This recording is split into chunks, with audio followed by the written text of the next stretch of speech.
But Gary Brecka, our friend. Yeah, Gary. I love Gary, by the way. I love Gary. Yeah. He's getting. I got to have him on the podcast, actually. Oh, you do? He's insane. Yeah. So was he, because I'm curious, because I know you've always been into training and working out and all that. Was he someone who came in your life and made you think like about all these other avenues of health and wellness?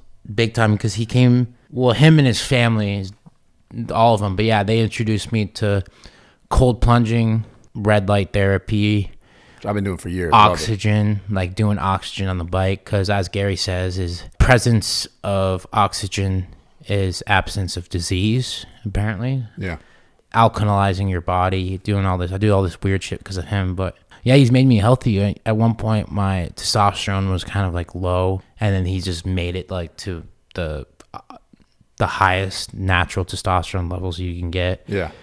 Yeah, smart guy, dude. I want to get him on the pod so bad and talk to him about it. Yeah, because he used to predict deaths, as you saw. Yeah, he did the Dana one. He predicted the Dana death. But he showed me, he was telling me a bunch of different patients he had where he said they were gonna die in this amount of time, and they did. So he's right, like majority of the time, if not every time, because you're going off.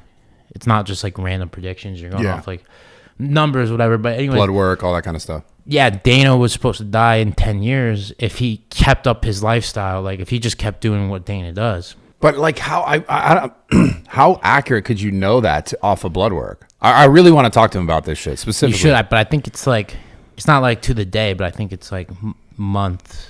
That's so crazy though. Like if he said 10 years, like in 10 years, like he's gonna die. Like but you don't know exactly how. You don't know exactly how you're determining this. Like he's never explained this to you. No, he says a lot of things that go in one ear out the other because he's super smart. But yeah, he's definitely changed my life because I'm on the Dana White protocol, just taking your blood, seeing what you're missing, doing everything they tell you. It's incredible. I feel super good. You do a ton of health stuff, like a ton. It's insane, actually. Like it's kind of funny because I still think it's time consuming. I still think there's people who like they just see you from stuff on the internet and they probably think you're like an unhealthy guy and you're like 100% the opposite of that. No, like dude. Like I see you wake up, you go to the gym, you come back, you do sauna. Like even came to my house for one day before you go out to film this stuff and we're filming this pod. You're already trying to set up the sauna. You went to the gym. It's like it's incredible just doing all these things that I feel like so awesome doing all these things that like nobody else does. Like who the hell like has a PMF mat that alkalizes your body, and I squeeze my legs with the massager to squeeze lymph fluid out so I don't get fucking diseases.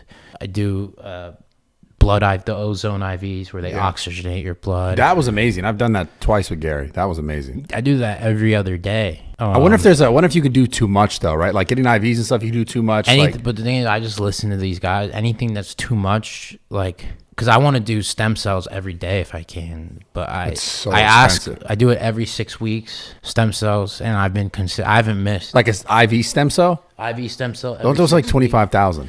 They're like 20,000, but they give me a little disky because I've been doing. They give you a disky?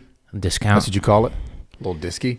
But yeah, it's crazy. The amount of money I spend on my body is crazy. Just because of stem cells.